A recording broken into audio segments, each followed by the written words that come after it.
Olha o homem aí. Então, pra quem não viu, pra quem não viu, pra quem estava distante do mundo Twitter, ou seja, pra quem tinha mais o que fazer, não viu o que aconteceu com relação ao Jones Manuel esses dias, né? O Jones Manuel fez um tweet. Aliás, como é que se chama agora? Se chama tweet ou xit, né?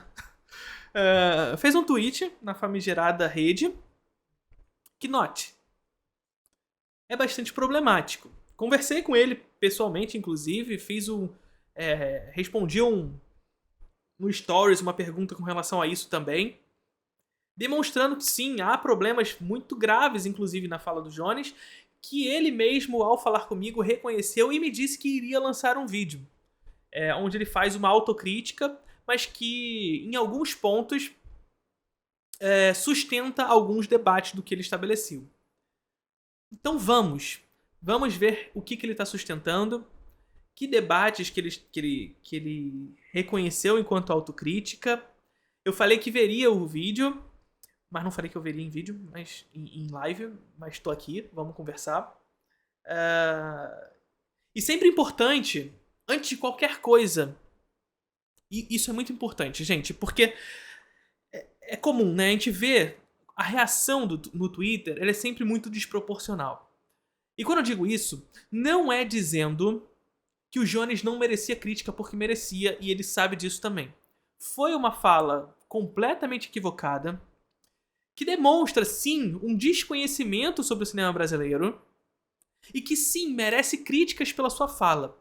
Mas, como o Twitter houveram críticas completamente desproporcionais ao que realmente foi a fala dele, caminhando a crítica por um processo individualista em muitos dos casos, que é muito problemático.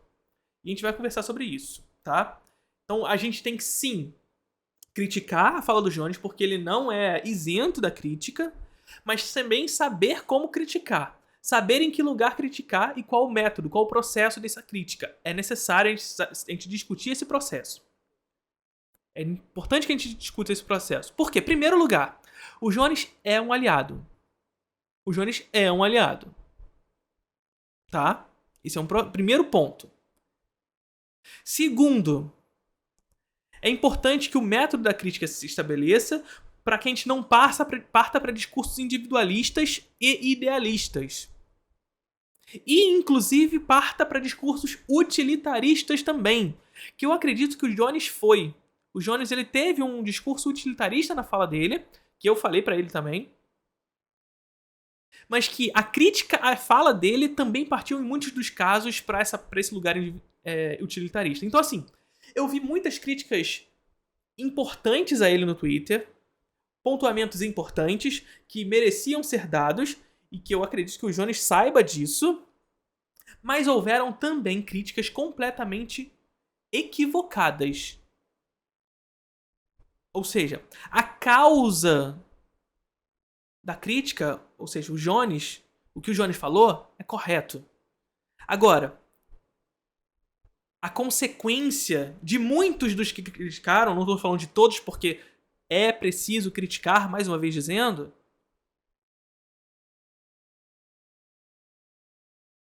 muitas vezes foi problemática. Aí vocês estão no chat aqui falando, o que ele falou, gente? O que aconteceu? Eu não sei. Calma, vocês vão saber. Foi um tweet que bombou no Twitter, porque o Jones falou algo que a gente pode dizer que é uma bobeira sobre o cinema nacional. Tá? Foi uma besteira. Mas vamos ver. Pra gente discutir. Aí, vocês estão reclamando de Ed. Vocês estão reclamando que aparece Ed. Então escrevem no chat pros colegas que foram pro Ed. Escrevem no chat. Quem tem sub não vê propaganda. Então assina o sub, gente. Deixa o seu sub aqui, olha lá. 8/10 pra gente bater a nossa meta. Faltam 2. Então se você ainda não é sub, saiba. Quem é sub não vê propaganda. E não perde esses momentos agora. E você aí no YouTube, se inscreve aqui no canal, ativa o sininho para não perder nada dos cortes que são lançados aqui. Chat, se você não está inscrito no canal do YouTube ainda, exclamação YouTube e vai lá se inscrever. Salve, camaradas! O tema do vídeo de hoje é cinema, colonialismo cultural e identidade nacional brasileira.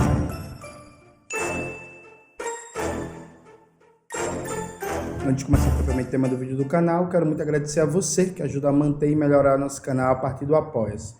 Seu apoio é fundamental para a gente continuar o nosso trabalho. Note. Por esses dias aí, me envolvi numa polêmica no Twitter, fiz um comentário que eu vou aqui mostrar para vocês. Esse comentário foi muito repercutido, muito compartilhado e tal. E aí eu quero abrir, mostrar para vocês. Depois a gente vai fazer um debate em torno disso. Vamos lá, abrindo aqui para vocês lerem. Vamos ver o que foi que eu comentei. A página Perifacum, né, divulgou que vai ter um filme sobre o Maníaco do Parque com Silvério Pereira e tal. E aí eu coloquei, gosto muito de Silvério, dito isso, cinema brasileiro é assim. É muito mais fácil achar seriado e filme de gente como Suzane von Richthofen, Lázaro, Maníaco do Parque, estelionatário, branco e rico do que heróis e heroínas da Coluna Prestes, Cabanagem, Balaiada, Sabinada, Malês. Negócio... Tá, vamos deixar ali aqui só pra eu ver enquanto eu vou falando, tá? Repara, então, no que disse o Jones. Eu não sei pra onde ele vai o caminho agora, porque eu não assisti o vídeo ainda, mas repara só no tweet dele, pra gente discutir um pouco sobre o que significa isso, tá?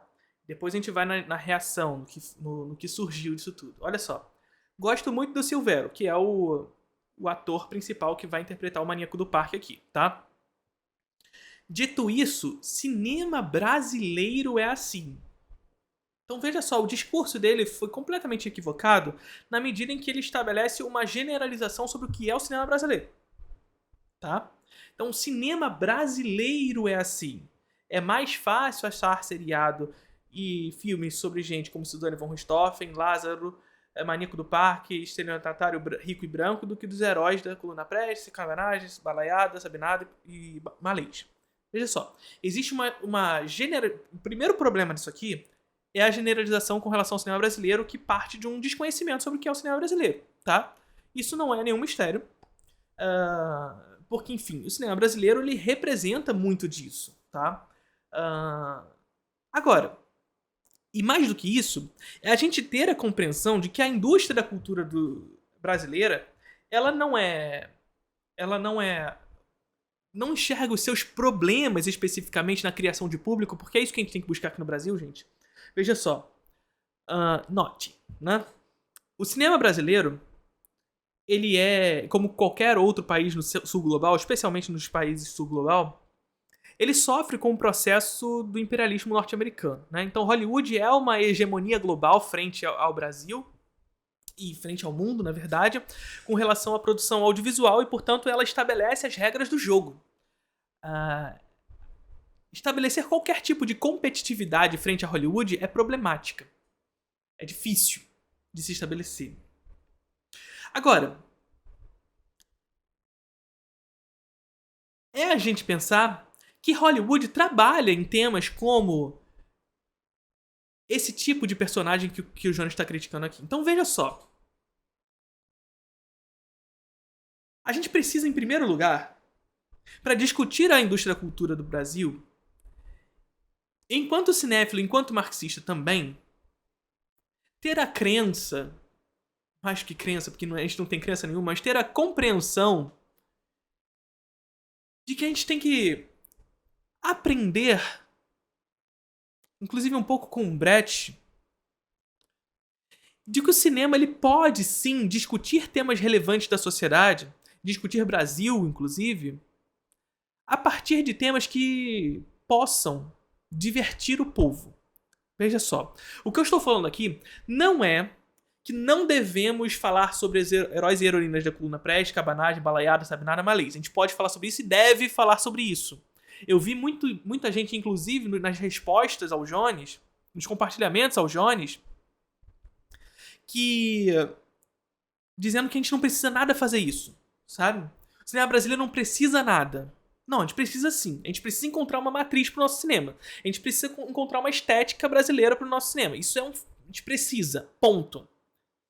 E isso parte do reconhecimento, portanto, das nossas histórias, das nossas contradições, da nossa cultura, pelas quais a nossa história faz parte. E essas, pelas quais citou, também. Então a gente precisa sim representá-las. Agora, é importante que se diga que, ainda que em temas como gente, como Suzanne von Stoff, Lázaro, Maníaco do Parque, Estelionatário Branco e Rico e tudo mais, é possível discutir reflexão. É só a gente ver como exemplo O Bandido da Luz Vermelha do Rogério de Ganzerla. O Bandido da Luz Vermelha do Rogério de Ganzerla é um filme exemplo para nossa história e para as nossas contradições, para nossa estética, de um filme que retrata, sim, um personagem tal como esses que o Johnny cita, né?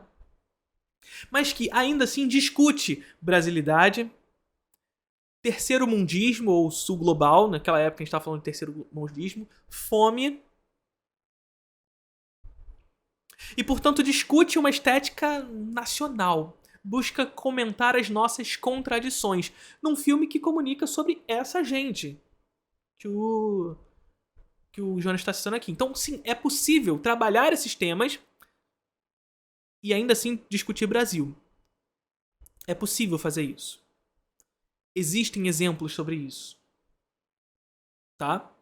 Isso é importante que a gente diga. Para que a gente não caia num discurso utilitarista, moralista no processo, sabe? Porque muito da fala do Jones aqui acaba caindo nesse discurso moral. Ora, temos filmes sobre Suzanne von Stoff, mas não temos sobre isso. Falta isso pro cinema brasileiro. Acaba caindo para um discurso moralista nesse processo, sabe? Aqui tá um grande problema. O que não significa dizer que nós não devemos investir sim nesse tipo de cinema. Mas um não anula o outro. Um não anula o outro. Tá? A gente precisa discutir a indústria do cinema do Brasil num processo de construção de público, sim. E o processo de construção de público, ele pode, sim, discutir temas relevantes para a sociedade, mas também tratar de temas cotidianos, que fazem parte do dia a dia dessas pessoas. E esses personagens aqui descritos pelo Jones estão presentes no dia a dia das pessoas. Tá constantemente nos jornais. Não tem jeito. Eles estão. Agora, como discutir Brasil nesse meio? É possível. O Bandido da Luz Vermelha está aí. O Bandido da Luz Vermelha está aí. É possível. Então, acho que a grande questão do texto do tweet do Jones aqui é, primeiro, a generalização do que significa o cinema brasileiro nesse início, né? Então, gosto do Silvério. Dito isso, o cinema brasileiro é assim. Não. O cinema brasileiro não é assim. É mais fácil achar... Agora a segunda parte. É mais fácil achar seriado de filme de gente como Suzanne von Stoffer, Lázaro, Maníaco do Parque, Estelionatário Branco e Rico do que os heróis... Tá, sim, é mais fácil encontrar. É assim que funciona a indústria da cultura. A gente sabe, a gente já conversou aqui. Essa parte aqui, tirando a moralidade que está inserida, que eu não concordo com esse moralismo que me parece estar inserido aqui, de que esse tipo de filme ele é menos valioso do que filmes que se representariam a Coluna Prestes, Camaragem, Sabe Nada, Balaiada e Malês. Mais uma vez, não estou falando que esses eventos históricos do nosso Brasil não precisam ser representados. Mas, sabe, parece que, no discurso que o Jones escreve, parece que representar esses personagens do cotidiano das pessoas, do cotidiano presente das pessoas, é menos importante. É menos relevante. E acaba caindo, portanto, num discurso moralista nesse processo. De que a gente precisa disso aqui e menos disso. Sabe? Então, assim, a gente precisa construir uma indústria que discuta esse dia a dia, para que a gente possa construir esse público e debater temas relevantes também com esse tipo de filme, tá? Então, o segundo problema é esse. Mas, tirando o moralismo, sim, é mais fácil encontrar esses filmes do que encontrar outros, porque é um debate que a gente precisa fazer com relação à indústria, né? É um debate que a gente precisa estabelecer com relação à indústria. A indústria funciona dessa forma, gente. A indústria, ela constrói gosto. E a construção desse gosto parte, sobretudo inserido no contexto capitalista pelo qual estamos vivendo. A gente precisa se relacionar com isso. A gente não pode cair no idealismo utópico de que a gente tem que se separar disso. Nós estamos no capitalismo, gente. É isso que a gente tá. Sabe? Queremos superar? Queremos. Mas nós estamos nele. Sabe? E estando presente neles é compreender que a indústria do cinema ela vai se correlacionar com um processo, sobretudo aqui no Brasil, de trabalhar personagens que de certa forma já deram certo, que já foi construído esse gosto, que esse gosto já foi padronizado. Então Hollywood trabalha esses personagens também. As indústrias da cultura pelo mundo trabalham esses personagens também. Então nosso debate deve ser como trabalhá-los. Como vamos fazer esses personagens? Como vamos nos relacionar com esses personagens? Beleza? Coluna Prestes, Cabanagem, Balaiada, Sabinada, Malês. O negócio tem 732 compartilhamentos com comentário. Chegou em mais de 2 milhões de pessoas. Chegou um bocado de gente. Tem até o Kleber Mendonça aqui compartilhando, e comentando e tal. Aí vamos lá. Eu preciso fazer 4 comentários sobre isso. Primeiro é uma autocrítica, né? Eu estava estudando e aí parei um pouco no intervalo para olhar as internets e tal, e aí fiz esse comentário. O comentário ficou tosco. Por que ficou tosco? A partir do momento que eu escrevo cinema brasileiro, eu estou fazendo uma avaliação indistinta, implicando todos e sem apontar os responsáveis pela crítica que eu estou tentando fazer. Então, quem se doeu, quem ficou puto, tem razão, tá ligado? Vocês estão certos, assim. Então, um bocado de cineasta, roteirista, fotógrafo, fotógrafa, gente que trabalha com produção, com um bocado de coisa que está envolvido na produção audiovisual brasileira, tem o direito de ficar puto da vida. Isso é como alguém fazer um comentário assim, o povo brasileiro é corrupto.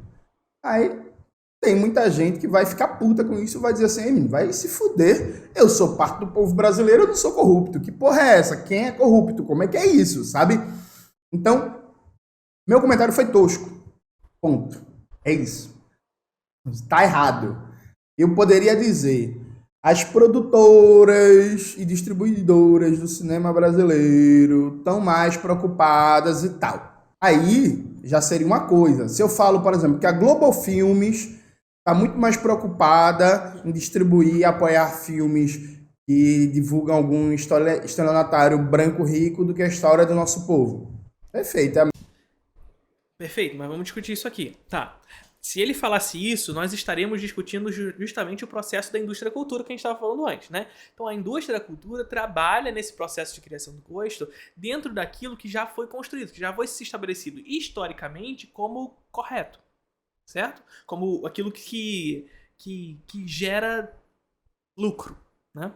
Então esse processo de construção de gosto, esse processo de construção de público que historicamente vem de fora para cá, porque nós somos um país refém do imperialismo nesse sentido, sobretudo porque as políticas públicas que se estabeleceram aqui no Brasil, em toda a construção do cinema brasileiro, foram de esvaziamento e de desmantelamento dos sistemas protetivos da nossa cultura, fizeram com que o estabelecimento de uma construção de um espectador de cinema no Brasil fosse construído pelos agentes externos e não pelos agentes internos. Então, quem construiu o público brasileiro, quem construiu o espectador de cinema brasileiro não foi o cinema brasileiro, foi o cinema americano. Então, nós temos um problema aqui. O que faz com que isso tudo em razão de toda uma questão política em torno disso, porque nós já tivemos momentos históricos em que iniciamos um processo de construção do nosso próprio público, mas que foi destruído pelos discursos neoliberais, sobretudo na década de 80, a gente já conversou sobre isso 1 milhão de vezes, né? Quando nós tínhamos a Embrafilme foi desmantelada pelos discursos neoliberais na redemocratização, né? O que fez com que toda a demanda que foi construída no período da Embrafilme fosse desmantelada, mas, enfim, a demanda por cinema continua aí, quem passa a atendê-la é os Estados Unidos, né? Então, veja, o cinema brasileiro, o espectador do cinema brasileiro foi construído pelo estrangeiro, sobretudo por Hollywood. Isso significa dizer que não tendo nós um sistema protetivo que estabelece, portanto, uma proteção dessa cultura para que nós estabelecemos por nós mesmos o nosso espectador, as nossas demandas, que nós criemos as nossas demandas, a partir das nossas contradições, da nossa história, do nosso povo, da nossa cultura, nós nos tornamos refém da construção de público que veio de fora. Introduzindo em meios de realizações estrangeiras as nossas contradições. Então é muito do que aconteceu com o cinema da retomada, gente. Ali a partir da década de 90. O cinema da retomada é isso. A introdução de temas, de conteúdos que de certa forma comentem o Brasil, central do Brasil, etc e tal, né? Mas que na verdade se aplica sob uma forma, de certa forma, importada. Uma forma importada.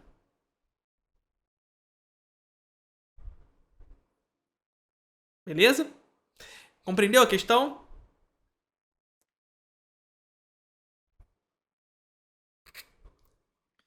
Tu acha que a PL de cotas é uma boa iniciativa? A PL de cotas, gente, ela é melhor tê-la do que não tê-la. Mas ela é...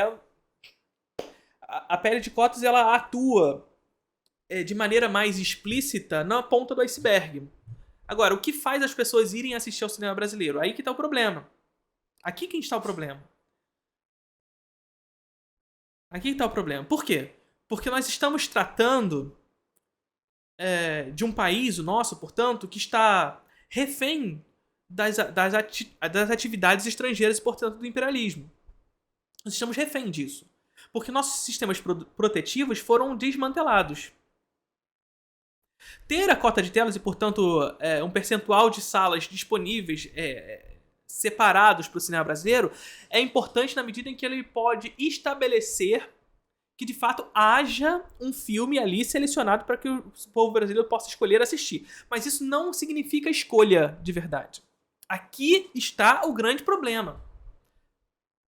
A PL de cotas de tela não resolve o problema da escolha. Não cria público. Não cria público. Ela é necessária para que o cinema brasileiro esteja lá representado. Mas construção de público não basta só ter o filme lá representado, porque a sala vai ficar vazia. Então, sim, é preciso um processo de publicidade, é preciso um processo de propaganda, é preciso um processo pedagógico para que o cinema brasileiro, para que o brasileiro de fato lide com o cinema nacional como uma escolha. Para que ele possa ir até a sala do cinema e ele possa optar em assistir o filme da Marvel ou assistir o filme brasileiro.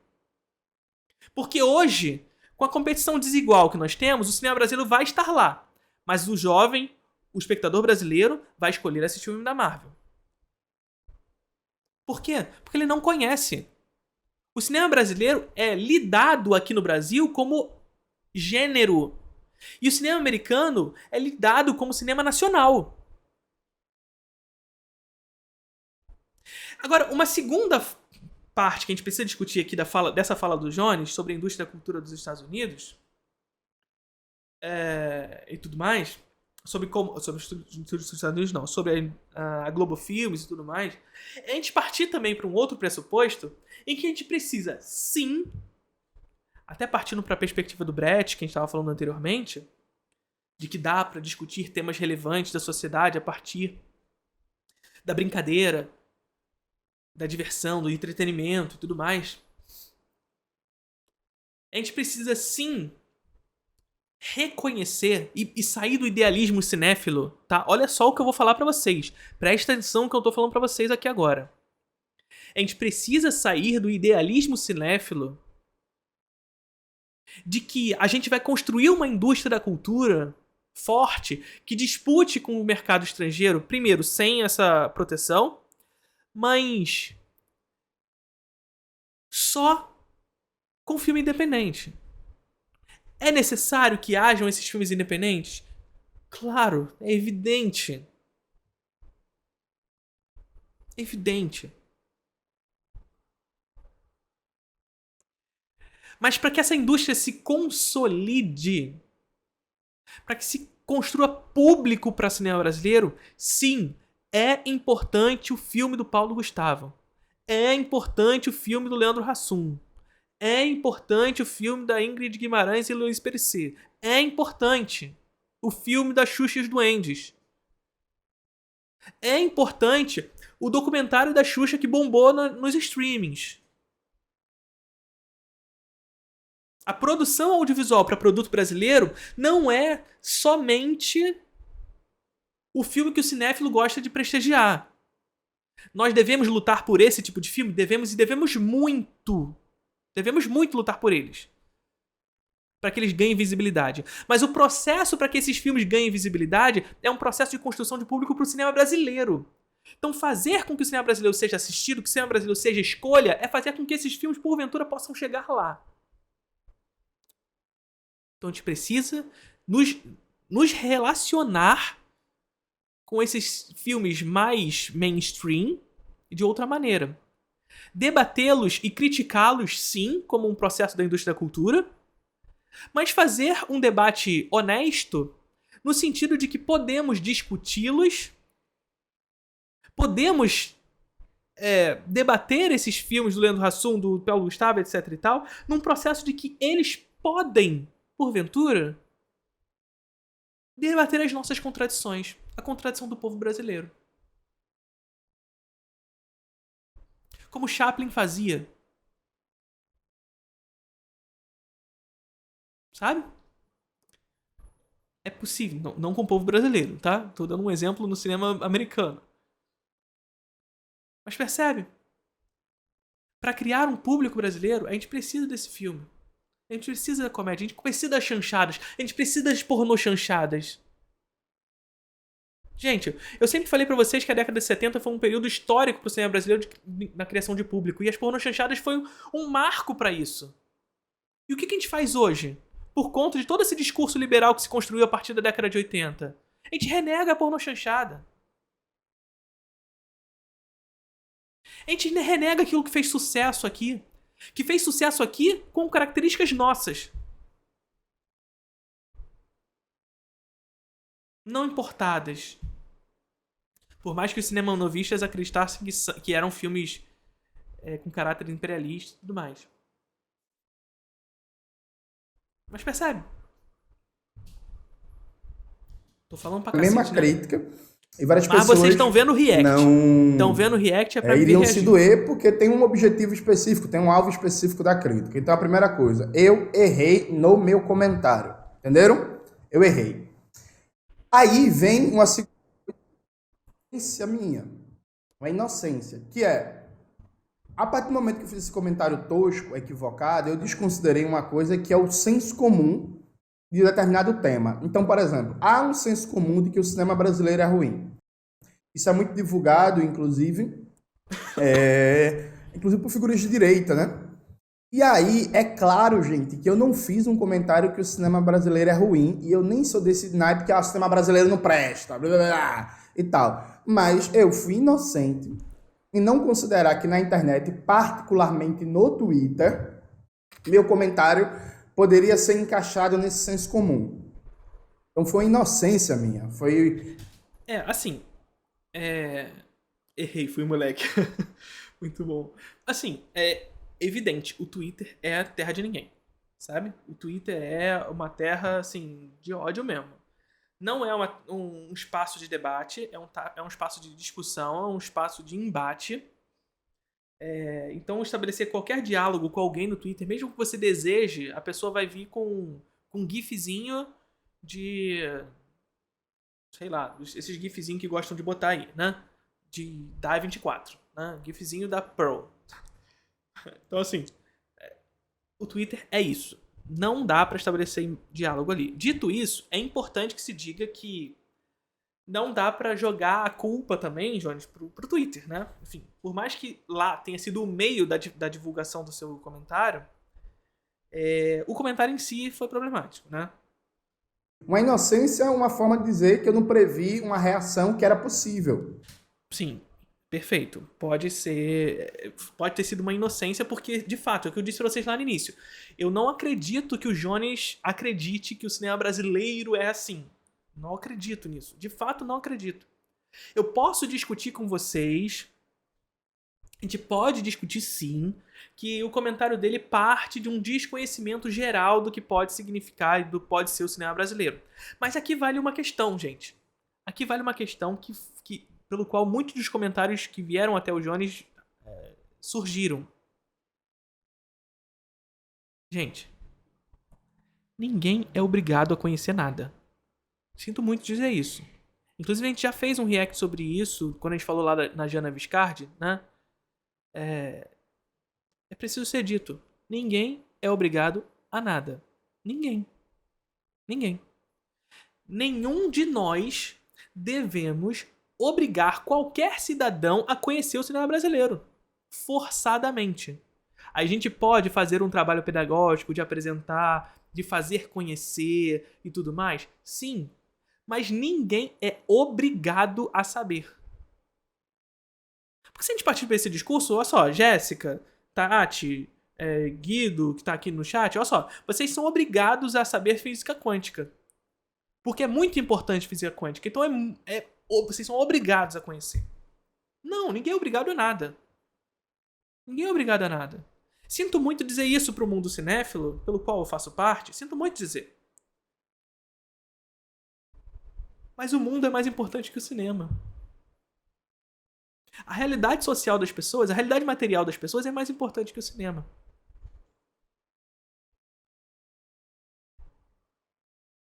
Sabe?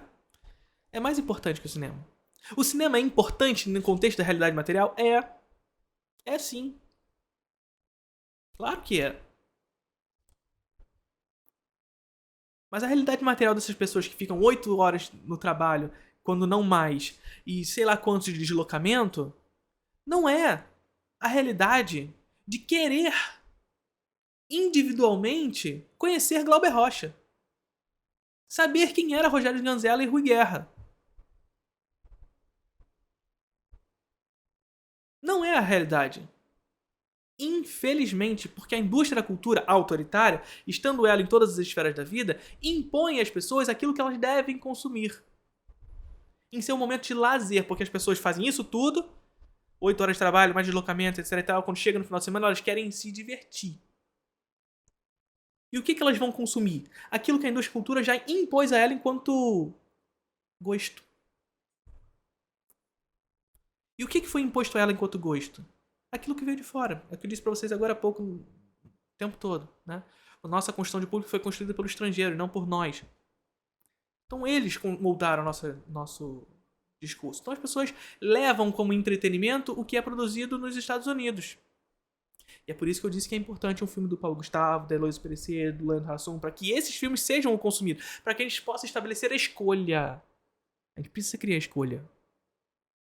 A gente precisa fazer com que o cinema brasileiro seja uma escolha de fato, que a cota de telas não estabelece. Ela é importante porque faz o filme brasileiro estar lá. Mas ela não estabelece a escolha. Ela não estabelece a escolha. Estar lá não significa que ele vai consumir. Sabe? Então, não precisa. As pessoas não precisam conhecer cinema. Nós podemos fazer com que isso seja uma realidade, que as pessoas possam se interessar mais por isso e com isso fazer com que o nosso cinema brasileiro seja uma escolha. Mas as pessoas não precisam conhecer. E aqui vai a crítica com relação à fala do Jones, as reações da fala do Jones. Muita gente partiu para um discurso individualista.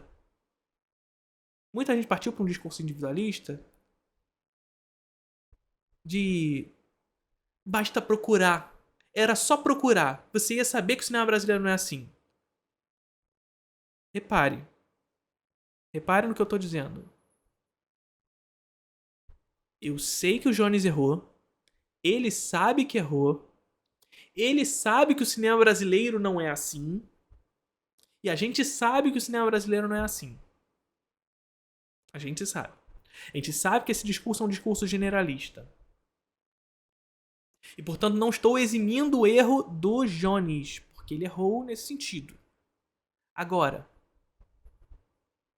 E eu sei também, olha só também que eu vou falar, eu sei também que o Jones tem consigo os meios para pesquisar sobre isso. O Jones tem esses meios. Sabe? O Jones tem esses meios para fazê-lo. Agora, cair no discurso individualista de que ele não fez porque não quer é muito problemático. Porque isso desconsidera, como a gente estava trabalhando anteriormente, todo um processo de como funciona a indústria da cultura. Como a gente já trabalhou muitas vezes aqui, é autoritária e está em todas as esferas da vida. E se assim o é, significa que ela põe à nossa frente, coloca à nossa frente, impõe a nós aquilo que será assistido. Então esse discurso, o cinema brasileiro é assim, é por aquilo que aparece. É por aquilo que aparece, infelizmente. Significa que o cinema brasileiro é assim? Não. Não é. Mas a indústria da cultura impõe a isso. Impõe, inclusive, mentiras sobre isso. O cinema brasileiro é só putaria, sexo e favela. Que foi um discurso que vem de fora. Que vem de fora. Como? Mais uma vez, com a adoção, com o implemento do neoliberalismo no terceiro mundo. Para fazer com que como se fosse destruído a indústria da cultura do brasileiro. Indústria da cultura brasileira. Indústria do cinema brasileira. E veja, mais uma vez, eu não estou falando que é um problema a putaria, o sexo e favela. Não é um problema. Mas o discurso moralista em torno disso destruiu a nossa demanda. A construção da nossa demanda. Então veja só o que eu estou falando mais uma vez. O Johnny tem todas as capacidades de procurar. Mas impor ao indivíduo, instituir a problemática ao indivíduo porque ele não procurou, desconsidera, portanto, invisibiliza, portanto, as contradições e os problemas sistêmicos. Veja, eu acho, para quem me acompanha, para quem já viu, por exemplo, os vídeos no canal em que eu debato filmes e tal, eu acho forçado me colocar nesse estereótipo. Mas é um caminho possível, tá ligado? Então, eu que deveria prever isso.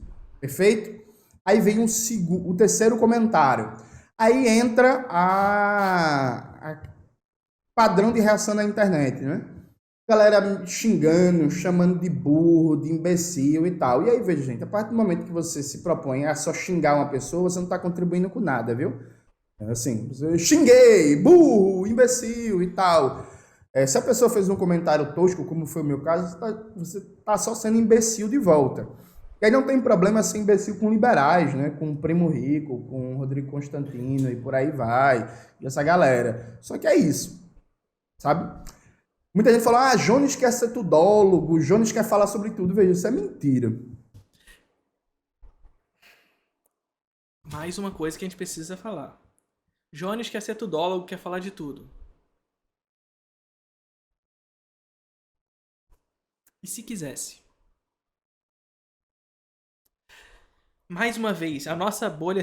Gente, olha só. Eu não estou eximindo o erro do Jones. O Jones falou besteira e ponto. A gente já falou aqui inúmeras besteiras que ele falou, já discutiu. Só passou 5 minutos de vídeo e eu falei uma porrada de merda que o Jones falou nessa tweet dele. Desculpa a palavra, Jones, se você for assistir aqui. Mas sim, falou. Mas você consegue conceber que esse discurso, que o cinéfilo ele se insere num corporativismo, numa rede corporativista, de acreditar, portanto, que o Jones é tudólogo, quer falar de tudo, quer falar de cinema e não entende? E daí? Vocês acham, você cinéfilo, você acha que só você pode falar de cinema? Que o cinema é uma propriedade privada dos seus direitos? Você acha isso? Não, né?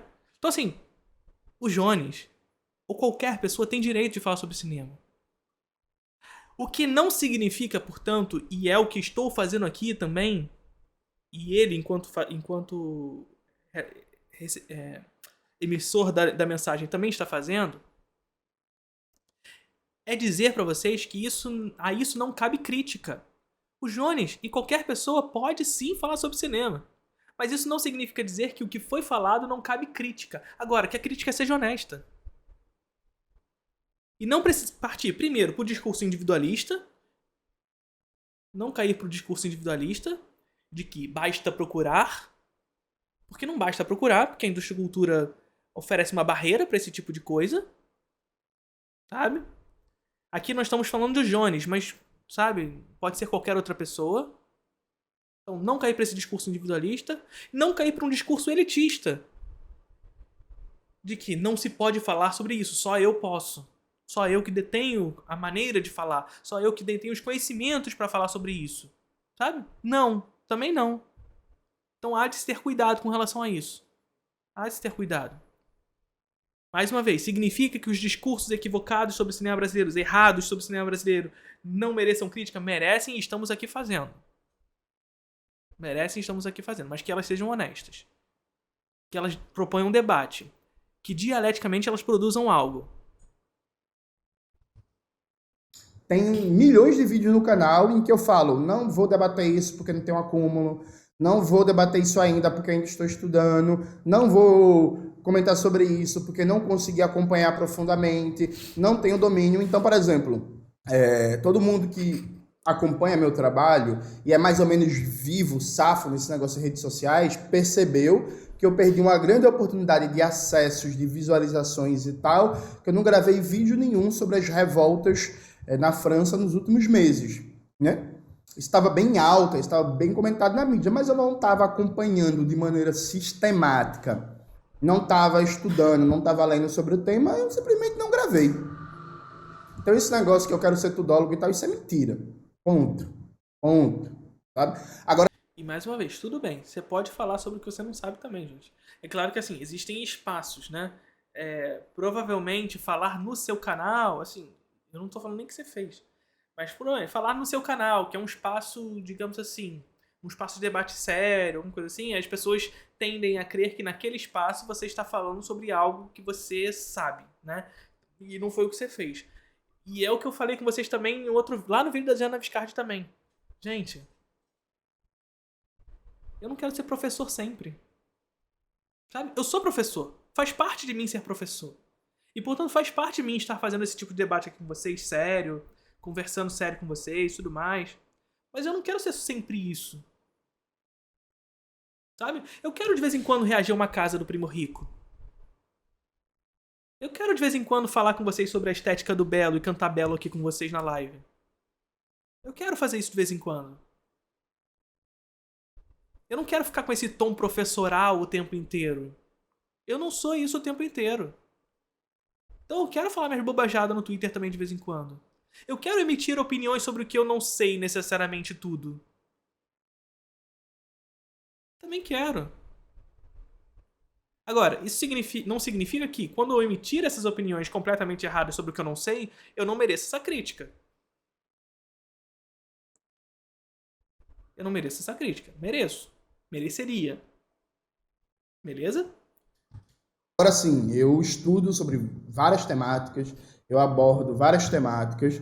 No geral, eu acho que eu faço isso bem. Às vezes eu erro, normal. Inclusive, é normal errar quando você se coloca para dar contribuições teóricas de maneira permanente, diária, como é o que eu faço no meu trabalho de comunicação, né, de propagandista, tanto no YouTube como nas redes sociais. Mas não quero ser tudólogo, não quero saber de tudo. Isso é mentira. Perfeito, assim, é isso, né? A gente lança, principalmente para quem faz ao vivo, né? Eu tô aqui ao vivo com vocês, gente. Eu tô falando, claro que os meus conhecimentos estão aqui na minha cabeça, mas eu não tenho nenhum roteiro. Eu não tenho nenhum trabalho pré-programado. Eu tô aqui falando de um vídeo que eu nem assisti antes. Pode ser que eu fale uma grande besteira aqui no meio do caminho? Posso. E é ao vivo. Não tem como voltar atrás, filho. É ao vivo. Sabe? Então esse tipo de trabalho diário, cotidiano, o tempo inteiro, vai sair besteira. Mesmo naqueles trabalhos que a gente edita depois e tudo mais. Mas vai ter alguém que sabe mais que você que vai lá nos comentários e vai falar, opa, mas não é assim não. Por causa disso, disso e disso. Sabe? E aí vem o quarto ponto. Como eu escrevi de uma maneira tosca, ruim, acabou que meu objetivo original no debate nem sequer foi refletido. E aí nos debates, muita gente colocou, eu não entendo por que tem que se debater temas históricos. Aí vamos lá, galera. Eu quero abrir, eu vou ler para vocês um trecho. Tá no meu texto sobre o Quilombo dos Palmares, né, que eu lancei na revista Ópera, no Ópera Mundi e tal, que nesse texto eu cito um trecho do livro do Sento Sé, sobre o brizolismo, que ele está debatendo como se forma um ethos nacional, né, uma identidade nacional. Aí diz o Sento Sé: toda nação projetada ou consolidada em sua autoimagem tem sua própria literatura fundadora. Ela deve ser genérica o suficiente para funcionar como expressão ideal da totalidade dos indivíduos que devem atingir. Deve ser formadora, ou seja, agir sobre o caráter do seu povo, ao mesmo tempo que o retrata. Deve ser grandiosa, pois revela ou promete a grandiosidade da nação. É inventora de uma linguagem, portanto, caracteriza-se por ser portadora de uma forma singular de enquadramento no mundo. O Sento Sé está falando de literatura no processo de surgimento e consolidação dos estados nacionais, né? A escrita, a prensa, a palavra escrita era o principal meio de comunicação. Quando a gente vai pensar em identidade nacional, a gente não pode só pensar numa literatura fundadora, né? A gente tem que pensar também na indústria cultural como um todo. Todo país, ele tem a partir do século XX, né? Uma imagem de si mesmo, do que é sua história, do que é seu povo, do que é sua cultura, do que o particulariza, do que o que torna aquele país e aquele povo único no mundo. A gente precisa explicar o que faz do brasileiro diferente do argentino, o que faz do Brasil diferente da Argentina, por que o brasileiro é diferente do venezuelano, porque o país é particular, é singular, o que nos faz únicos no mundo. Isso, evidentemente, é fonte de disputa, de luta de classes, de enfrentamento. Num país que o analfabetismo nunca foi erradicado. Sempre tomando cuidado para que esses discursos não caiam num viés chauvinista, né? Portanto, para a identificação do que sou o eu, portanto, a identidade nacional, eu reflito no outro o que não sou como inimigo. E a alfabetização em massa nunca foi concretizada de verdade, como é o caso do Brasil, o audiovisual tem um papel maior ainda. Quando eu estou falando aqui especificamente no estrangeiro, porque nós podemos identificar no estrangeiro os nossos também, não no sentido enquanto identidade nacional, mas como classe. Do que já tem no geral na conformação dessa identidade nacional. Então, por exemplo, a classe dominante sabe muito bem disso. As novelas da Rede Globo moldaram a compreensão do brasileiro do que é o Brasil no século XX, né? Não dá para contar a história da identidade nacional brasileira sem falar das novelas da século XX e XXI, tá? Porque a gente tem a crença enquanto jovem de que a novela está enfraquecida frente à internet, mas isso é uma mentira.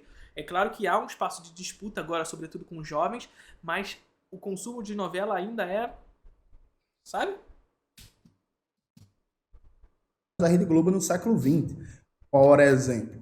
De tal sorte que pensar o cinema como instrumento de constituição de uma identidade nacional e de elemento de manutenção do modelo econômico, do sistema político, do capitalismo dependente como um todo, ou como um elemento de contestação, de rebeldia, de transformação, de mudança, né? E aí, veja, gente, o que eu quis dizer, e é verdade, é que há uma ignorância sistemática do brasileiro trabalhador sobre o seu país. Isso existe. Nosso país ele é dominado, ele é imerso pelo colonialismo cultural, dado nós sermos um país de capitalismo dependente que passou por mais de 300 anos de colonialismo e de escravidão e nunca conseguiu organizar-se para si. Então, nas vestimentas, na culinária, na música, no cinema, no teatro, nos videogames, nas ciências humanas, na produção científico-técnica e tal, o Brasil está, grosso modo, subordinado à dinâmica do mercado mundial controlado pelo sistema imperialista, respondendo a interesses e a necessidades que não são os interesses e as necessidades do seu povo trabalhador. Falei sobre isso agora há pouco, né?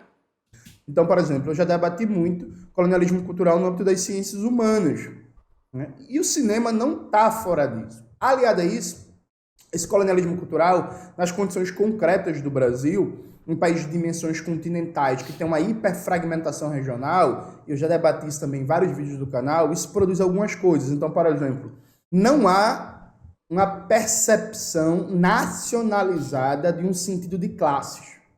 Então é muito mais fácil hoje, não há assim de maneira consolidada, firme e consistente. Então é muito mais fácil hoje um trabalhador pernambucano, ele se entende muito mais como pernambucano do que como brasileiro. Então, tipo assim, o sentido de solidariedade, os trabalhadores do Rio Grande do Sul, os trabalhadores e trabalhadoras estão em greve, estão em protesto. Se isso não afetar economicamente diretamente a vida dele, ele vai pensar meio que foda-se. Sabe? É isso. A compreensão de que a classe trabalhadora é um sujeito nacional e que precisa pensar seus... Olha só, parar aqui rapidinho, porque a gente deu todo aquele embalo lá no início da nossa live e chegamos a 8 inscritos. Falta 2 pra bater a meta, gente. Falta 2. Cadê o Engels da galera? Cadê o Engels da galera? Pra presentear a galera do chat. Vamos presentear, vamos bater nossa meta de hoje, gente. Eu tava com a esperança de bater e dobrar a meta. Então cadê? Cadê? Vambora. Interesses nacionalmente, hoje no Brasil é fraquíssima e mal e porcamente se expressa em alguns momentos eleitorais, mas bem mal e porcamente, assim. Então, eu já falei isso, por exemplo, no canal, no vídeo, é preciso criar uma estética comunista brasileira. A cabanagem é entendida como a história dos Já fizemos vídeo sobre isso. A gente reagiu a esse vídeo dele, né? trabalhadores e trabalhadoras do Pará. Fora do Pará, tipo assim, no Rio Grande do Sul. A história do Rio Grande do Sul, sei lá, da Revolta Farroupilha, sem entrar no debate do que foi a Revolta Farroupilha, gente, pelo amor de Deus, é entendida como a história dos trabalhadores do Rio Grande do Sul, a Revolução Praieira e tal. Ou seja, a gente conhece pouco a nossa história, porque as organizações políticas, com nobres e raras exceções, como é o caso glorioso do MST, cultivam pouco a memória, cultivam pouco a produção de um sentido do que é a história brasileira desde uma perspectiva da classe trabalhadora. As ciências humanas brasileiras também fazem isso pouco, e a gente tem um país que a escolarização em massa não foi completada e o mercado editorial brasileiro é muito pequeno. Então, assim, gente, só para vocês terem uma ideia, a tiragem média de um livro no Brasil é 500 cópias, viu? Isso é ridículo, tá ligado? Tipo, isso é ridículo. 500 cópias. E aí a tiragem é tão baixa, tão baixa, tão baixa, que é um costume generalizado em milhares de editoras, o autor, a autora do livro, pagar do próprio bolso para imprimir o livro, pô. Oba. E aí se o livro vender, Falta fizer sucesso, aí ele começa Muito obrigado. a ganhar alguma coisa. Mas é um costume generalizado. De tão pequena é a escala do mercado editorial que não vale nem a pena, porra, imprimir Real esse dado? Não sei. Tô confiando. o livro. A galera Confio paga no do Jones próprio bolso nesse para ter sentido. alguma sustentabilidade financeira no lançamento do livro, sabe? E aí, nas produções audiovisuais, particularmente a TV, que tem um papel importantíssimo na cultura brasileira, a história é a história da classe dominante, né? Tem até aquela famosa música da MVB, novela de escravos, a emissora gosta, mostra os pretos chibatados pelas costas. A novela é dos escravizados, dos negros se fudendo, apanhando, se lascando, e quem é a heroína é a escrava branca, né? Sabe, tipo, isso é o Brasil. Então, debater que é necessário pensar um cinema que ajude a descolonizar o Brasil, que tenha compromisso com contar a história do nosso povo, que contribua no sentido de criar um sujeito político nacional que seja elemento central na disputa dos rumos do país, é um debate político que é importante. Sim, é importante. Agora, o problema da fala do Jones também nesse sentido não é explicitamente com o final do tweet dele. O final do tweet dele é importante, tá? É assim, por mais que muitos discursos tenham surgido desse tweet, como ele mesmo afirmou, por que tem que contar a história do Malês, da coluna Prestes, etc e tal? Por quê? Sabe? Por mais que tenham surgido esses discursos, é importante que a gente tenha esse debate para a construção estética do cinema brasileiro, para a construção estética nacional, e, portanto, falar um pouco sobre nós e não abandonarmos a memória. Agora, o problema da fala é quando o Jones equipara um tipo de cinema a outro. Ou seja, quando ele equipara um modus operandi, um dito modus operandi do cinema brasileiro, que dá ênfase para esse tipo de cinema em relação a esse. A questão é, se o Jones tivesse falado o cinema brasileiro precisa investir mais em filmes sobre a coluna Prestes, sobre a Malês, sobre a Balaiada e tudo mais, lindo. Lindo. Entretanto, o Jones fez um sistema comparativo entre esses dois processos. E aqui está o problema, porque, como a gente disse, é possível discutir Brasil, é possível discutir temas relevantes ao brasileiro através de filmes sobre Suzanne von Richthofen, de filmes sobre O Bandido da Luz Vermelha. Mais uma vez, a gente vê um filme como o dos Ganzelas, o Bandido da Luz Vermelha, onde nós temos, sim, uma história sobre um indivíduo como esse, mas que também debate a realidade social do Brasil. Debate fome, debate terceiro-mundismo e, portanto, imperialismo. Debate questões relevantes para a nossa realidade social e para a classe trabalhadora. Ainda que tratando sobre temas que estão inseridos sobre o cotidiano dessas pessoas.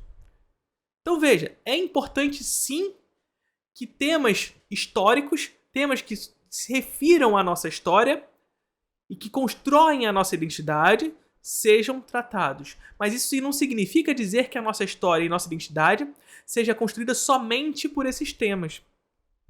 Beleza? Em vários aspectos, o cinema novo tentou fazer isso, né? Com o compromisso de mostrar a realidade, com o compromisso de fazer com que o povo brasileiro entendesse mais o Brasil. E aí, vejam.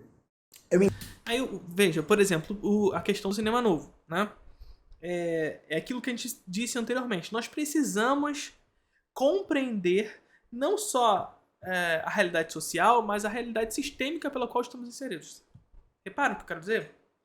Então, sim, nós estamos inseridos sobre um sistema capitalista pela qual a indústria da cultura rege o modelo de distribuição do cinema.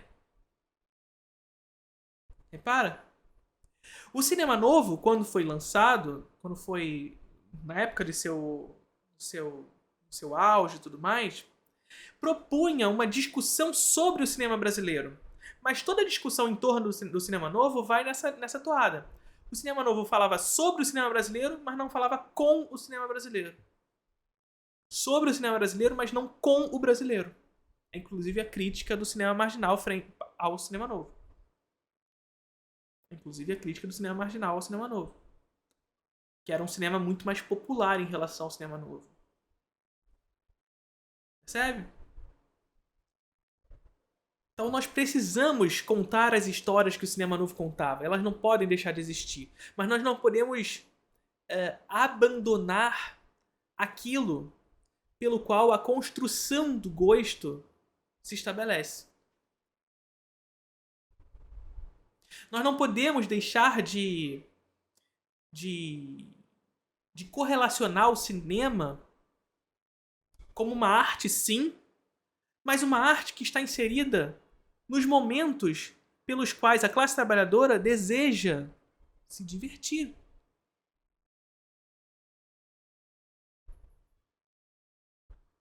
E nesses momentos poder conversar um pouco, nesses momentos fazer com que haja um processo de reflexão. Nós precisamos sair da bolha cinéfila de crer que os nossos filmes, só aqueles nossos filmes merecem ser assistidos. De que nós vamos conseguir construir uma indústria forte somente com esses filmes. A gente precisa sim valorizar aqueles que não estão nesse processo. Para que inclusive esses outros sobressaiam. Mais uma vez. Eu entendo que a sensibilidade artística das pessoas que são envolvidas com o cinema, ela se aguça quando se fala isso, porque parece que você quer obrigar a que se fale só sobre temas históricos, você quer obrigar a que se faça filmes sobre Quilombo dos Palmares, sobre Cabanagem, sobre Coluna Preste. Não acho que tem que obrigar nada, e eu acho que toda vez que o poder político do Estado institui um padrão estético obrigatório, isso dá problema, sabe? Agora... Sim, tá, beleza. A grande questão da fala do Jones, mais uma vez dizendo, é quando ele correlaciona em termos comparativos. O que faz crer, sim, Jones, na sua fala ali, e aí é o outro ponto que eu acho problemático, não só a questão da generalização do que é o cinema brasileiro, é que quando você correlaciona essa comparação entre os dois ali, é que um é maior do que o outro. Um tipo de cinema é melhor do que o outro. Não necessariamente. Todo país que tem um projeto. Porque a gente acaba discutindo muito mais os meios do que os fins, sabe? A gente acaba discutindo muito mais os meios e, portanto, os filmes de história, os filmes históricos são mais relevantes do que os filmes sobre personagens estelionatários, etc. e tudo mais. Quando a gente faz isso, sem ter a compreensão do que foi o filme de fato, nós estamos analisando os meios e não os fins daquilo. Porque, mais uma vez, ambos os temas, ambos os conteúdos aqui apresentados podem discutir temas relevantes para a sociedade. Para si, ele cria uma dinâmica institucional para forjar um cinema nacional que ajude a formar esse ethos nacional e que conte o lugar desse país no mundo, que particulariza seu povo, que reforça ou que cria mitos nacionais, que exalta a grandeza, a história desse povo, que ajuda ele a conhecer sua história desde a perspectiva das classes que estão no poder, né? Então, por exemplo, hoje, se a gente for considerar o que passa nos circuitos comerciais do cinema, um cidadão brasileiro de Recife conhece mais a história de Nova York do que a história do norte do Brasil. É mais fácil alguém conhecer a história de Bonnie e Clyde, por exemplo, do que de Lampião e Maria Bonita, fora do Nordeste, né? É claro, no Nordeste, em Pernambuco, na Bahia e tal, o cangaço é mais forte. Até dando um exemplo até melhor, né? É mais fácil alguém conhecer a história da luta contra o regime de segregação racial nos Estados Unidos do que conhecer a história dos movimentos negros no Brasil e saber o que foi a fundação do MNU, por exemplo. Isso aqui, eu falei sobre isso. Eu falei sobre isso recentemente, né? Em um vídeo. Eu não sei, agora eu não vou lembrar qual vídeo que eu falei. Mas se correlaciona muito com o que a gente falou agora há pouco com a cota de telas, né? Então, assim, a cota de telas, mais uma vez, ela é uma possibilitadora. Ela não resolve o problema, né? Então, ela separa uma parte das salas de cinema para o cinema brasileiro. Mas o cinema brasileiro vai estar lá. Ele não se configura como uma escolha. Por quê? Porque o imperialismo impõe aquilo estrangeiramente pelos agentes outsider, aquilo que deve ser assistido e aquilo que não deve ser assistido, né? Constrói o gosto, melhor dizendo. E, portanto, ainda que separe a sala de cinema, aquilo não se configura como uma escolha. Essa escolha precisa ser criada. Esse gosto precisa ser construído.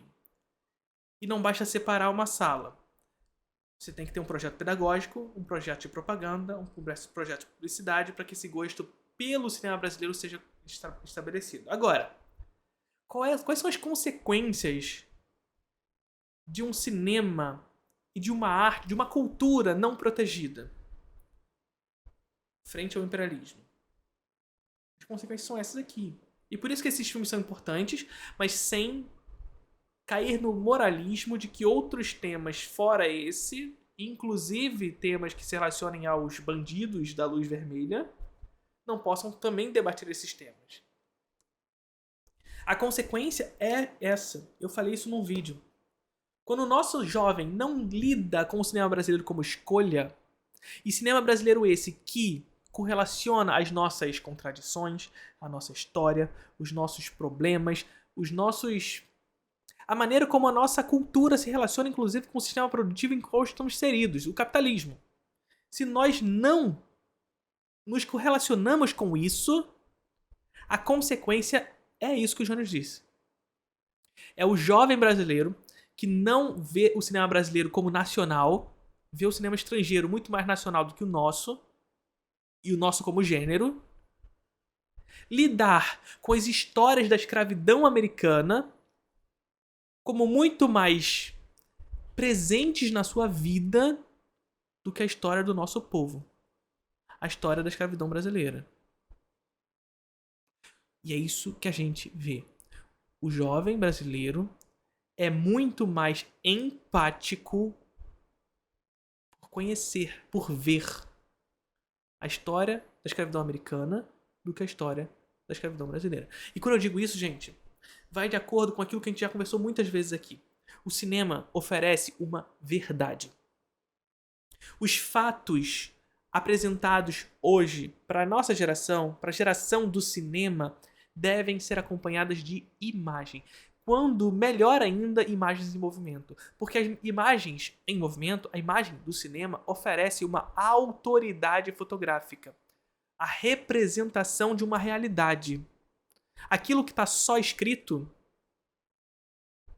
não é mais suficiente. E portanto, e é por isso, inclusive, que o Lenin lá atrás vai dizer pra gente que o cinema é talvez a arte mais importante nesse processo. Porque ela oferece aquilo posto em imagem para ser visto. Ser visto. Proporcionando, portanto, uma correlação projetiva com o espectador. O espectador projeta aquilo que vê à sua frente. A gente precisa dessa projeção. O nosso jovem precisa conhecer essa história e projetar essa história na sua vida.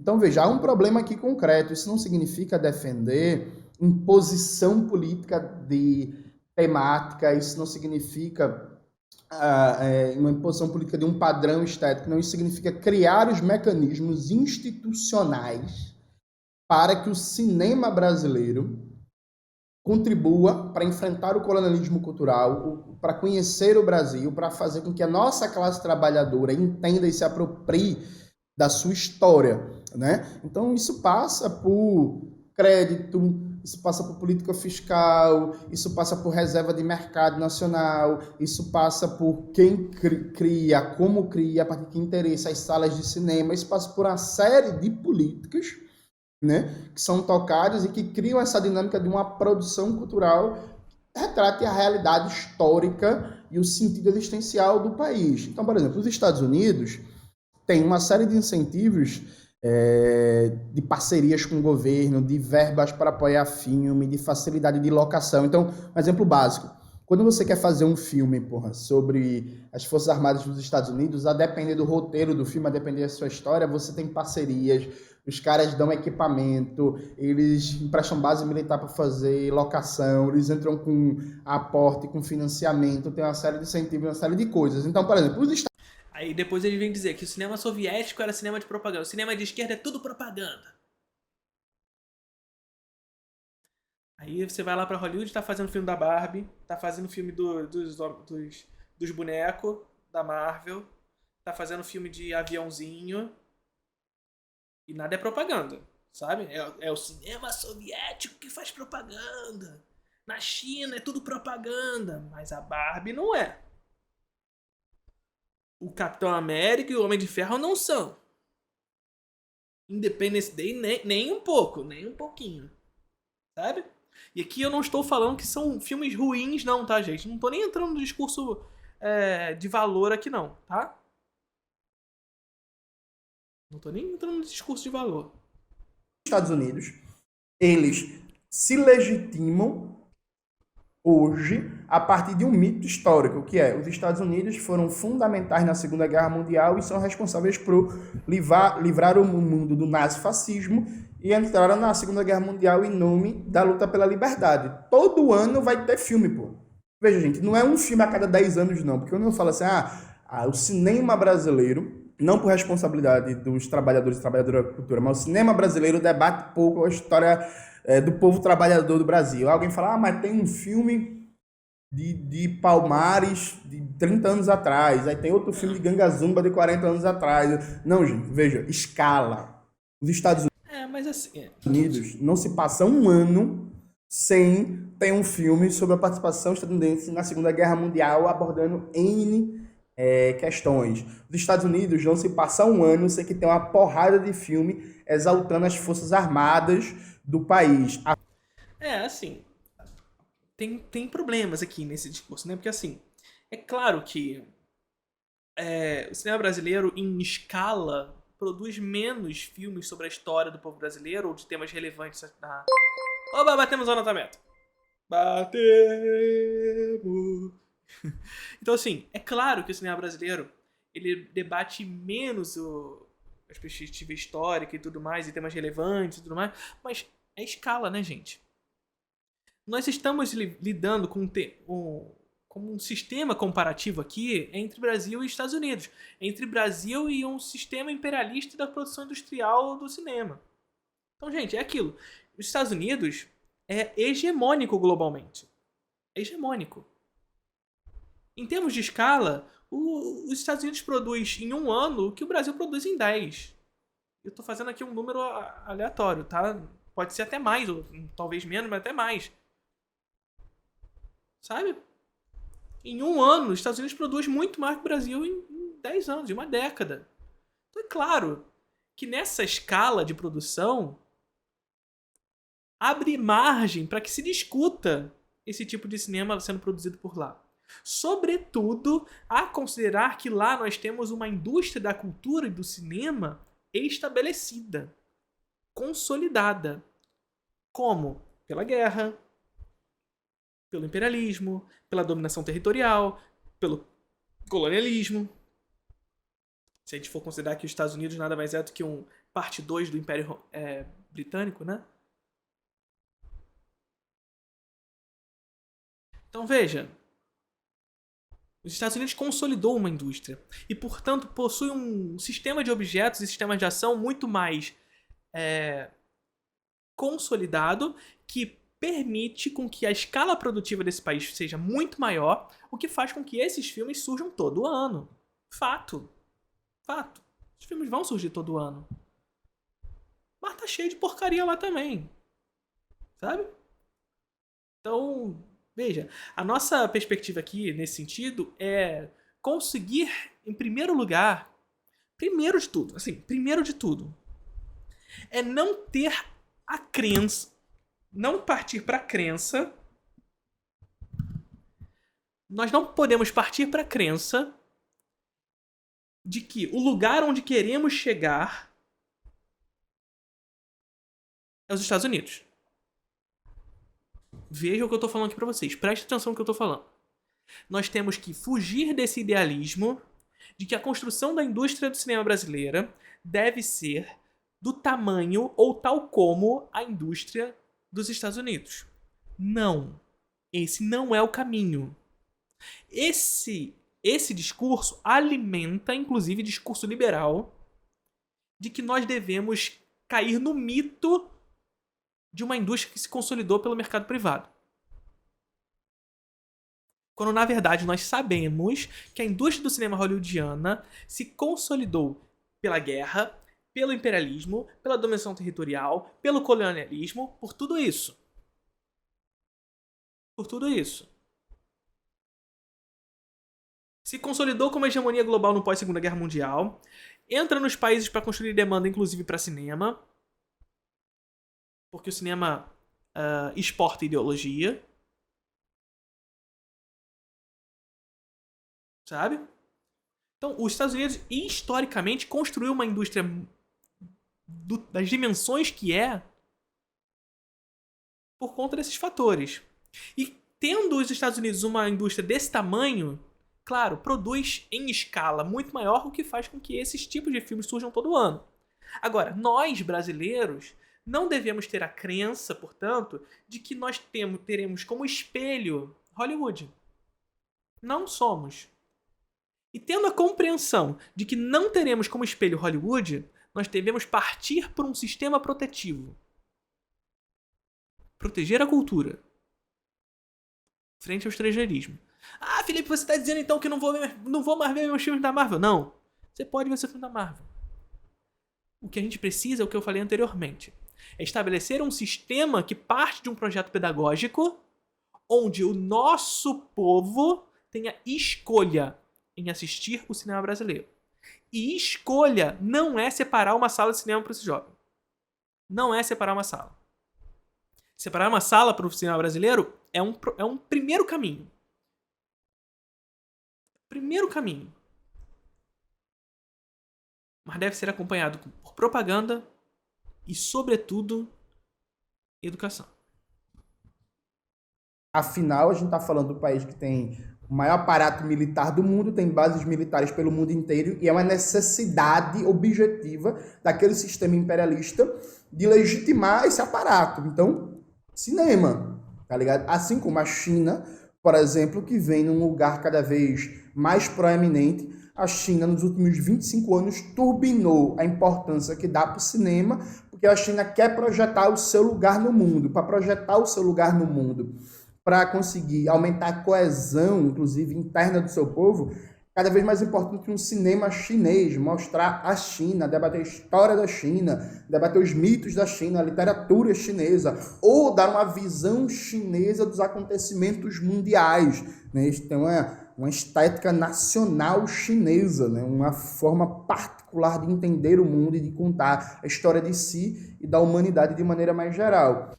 Sim, mas a gente precisa partir para esse pressuposto. A China, ela tem consigo um aparato industrial muito mais relevante que o brasileiro. É assim que funciona. Então, consegue produzir muito mais filme do que a gente em escala.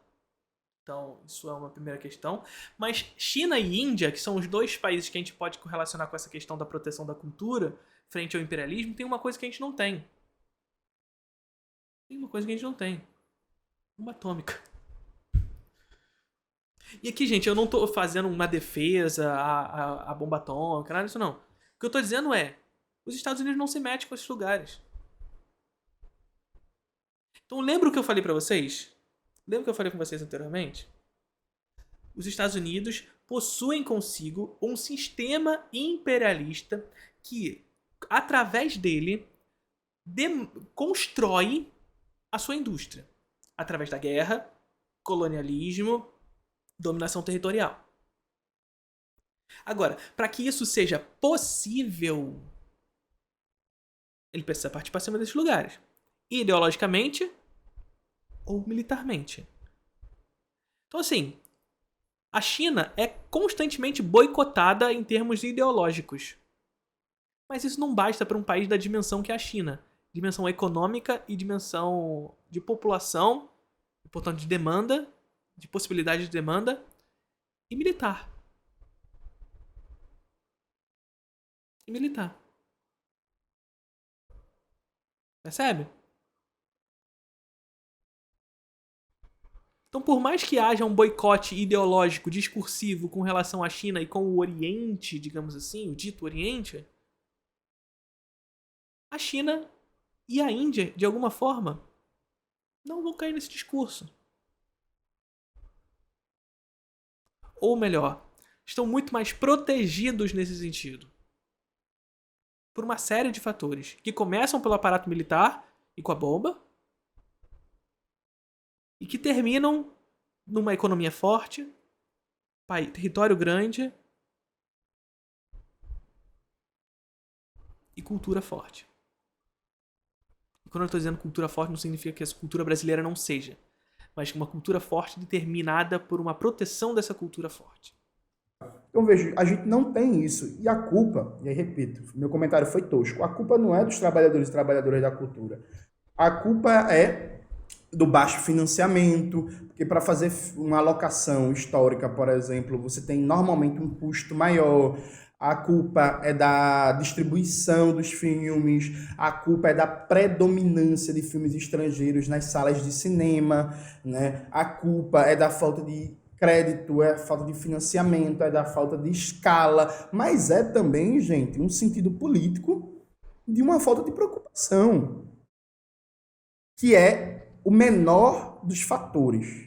Porque hoje, se a gente consegue formar uma geração inteira de diretores e diretoras, roteiristas e tal, que tem essa preocupação com enfrentar o colonialismo cultural, com pensar um cinema brasileiro que dialogue com a história do nosso povo, mesmo que a gente consiga formar essa geração, ela não vai ter condições materiais de se inserir no grande circuito de cinema brasileiro. Ela vai disputar festivais, ela vai passar em cinemas que são salas de cinema que são um pouco contra-hegemônicas, que não são bem ditadas pelo circuito comercial, como é o caso do cinema da Fundagem, aqui em Recife, da Fundação Joaquim Nabuco. Mas isso não vai passar na escala dos milhões para os brasileiros, tá ligado?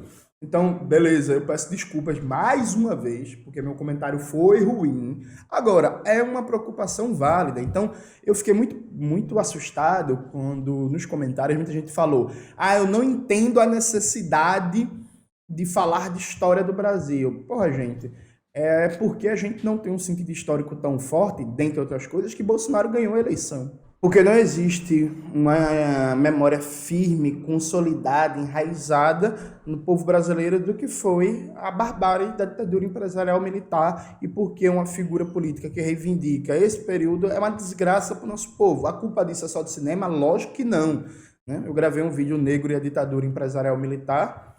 Eu acho que para mim a principal responsável por isso é o erro das organizações políticas da classe trabalhadora, de esquerda, dos movimentos sociais e por aí vai, na forma como construir a memória sobre a ditadura. Mas o cinema tem um peso nisso também, né? Porque é parte da formação da subjetividade das pessoas. Então temos sim. E assim, é importante que a gente diga, quando a gente fala o problema é do cinema, que mais uma vez, nós cinéfilos, de novo, vamos fazer esse exercício, que a gente não individualize essa fala. O cinema não é sobre a gente. Sabe? Quando eu quero dizer isso o cinema, quando a gente fala o problema é do cinema, não é o problema é você. Sabe? É o problema enquanto uma, digamos assim, uma instituição desse processo de construção de memória. Importante para isso. Sim, um problema político, gente. Existe colonialismo cultural no Brasil, gente.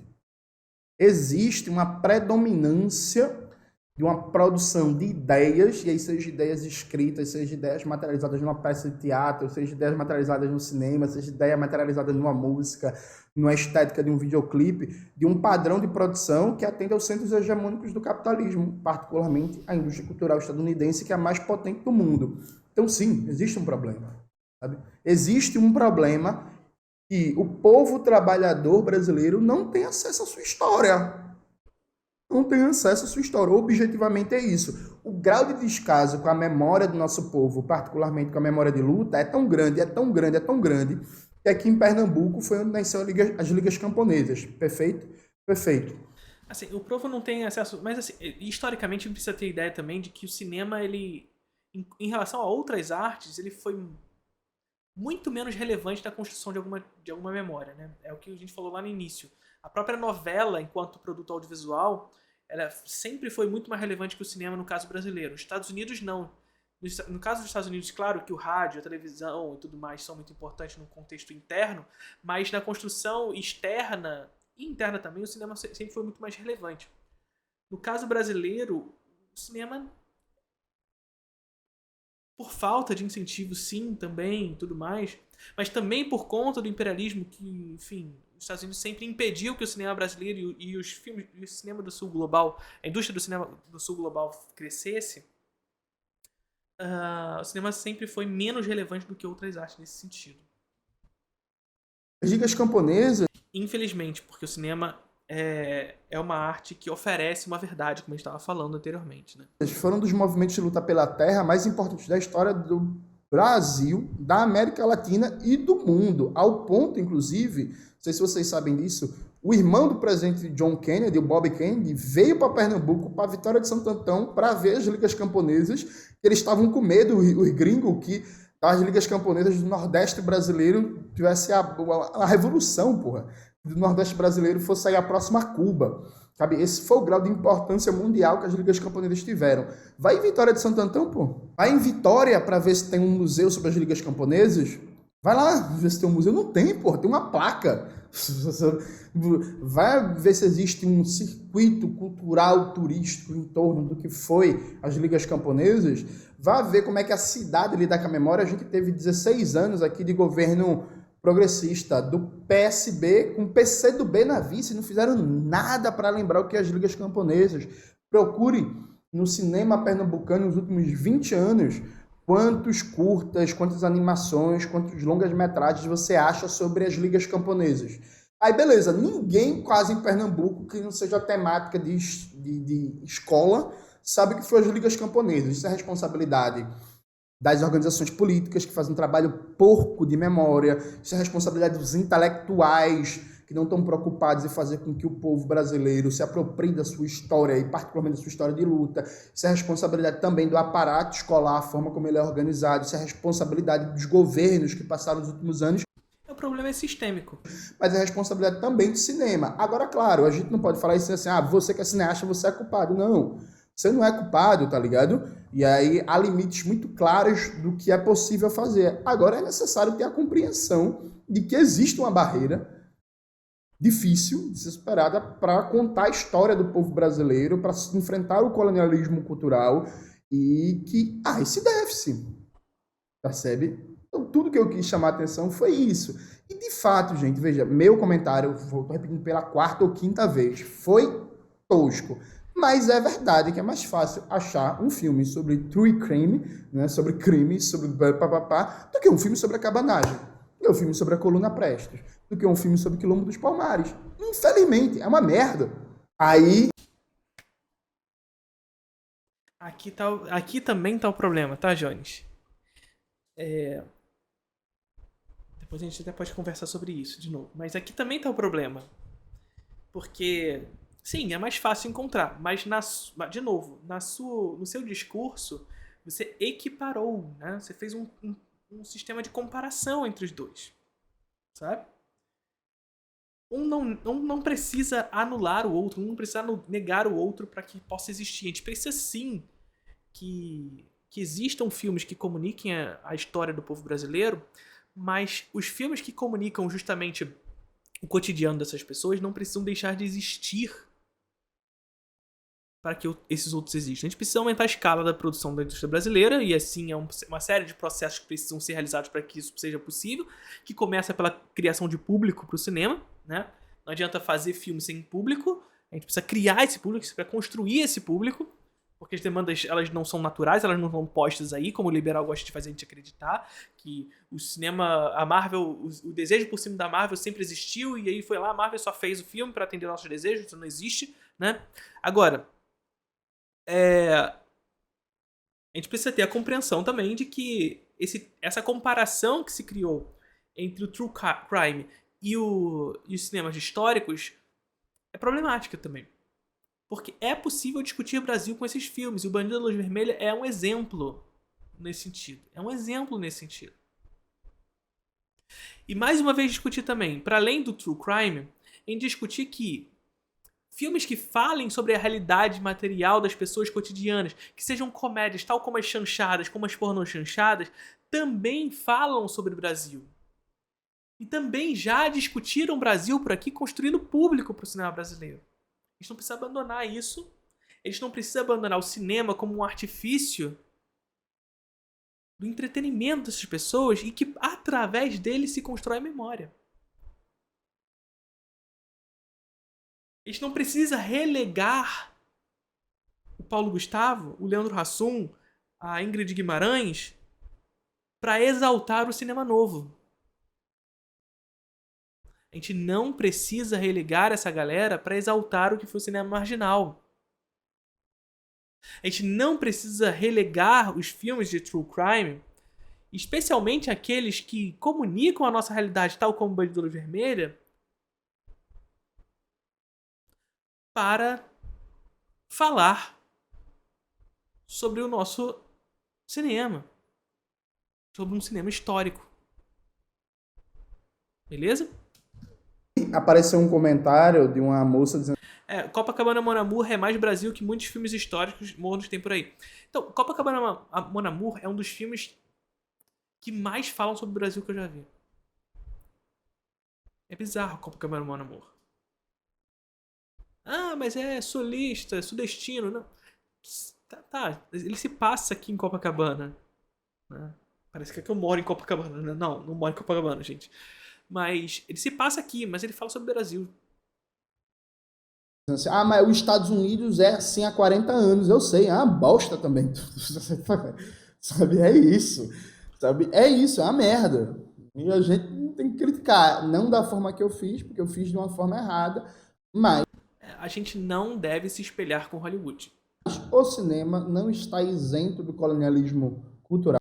Temos que reconhecer as nossas contradições, as nossas questões, a nossa cultura, a nossa história. E da alienação da realidade nacional brasileira, que é condicionada estruturalmente pela nossa condição de país de capitalismo dependente, entende? É isso, galera. Espero que vocês tenham gostado do vídeo de hoje do canal. Não se esqueça de se inscrever no canal, ativar o sininho, curtir esse vídeo, compartilhar tudo isso que vocês já sabem. Um beijo e até a próxima. É isso. Bom, estabelecemos o debate aqui. Vocês pediram muito para que eu fizesse isso. Para finalizar, sim, há problemas crassos no discurso do Jones, sobretudo no tweet dele.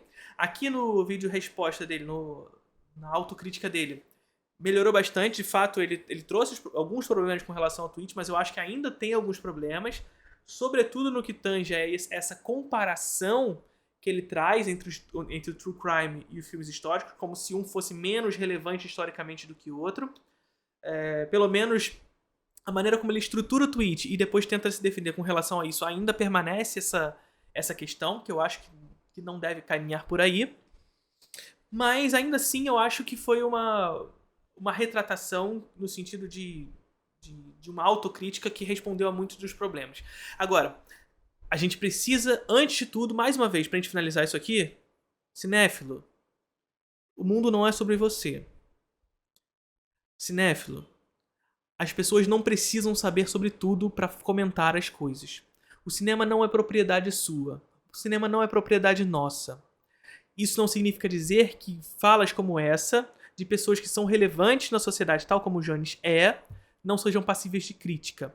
Agora, sejamos honestos na crítica. Nada de individualizar o problema, nada de partir para esse discurso onde basta procurar, porque isso ignora a indústria da cultura e o processo de construção da indústria da cultura, como a indústria da cultura funciona. Nada de partir para esse lugar. Beleza? Então é isso. Curtiram o vídeo?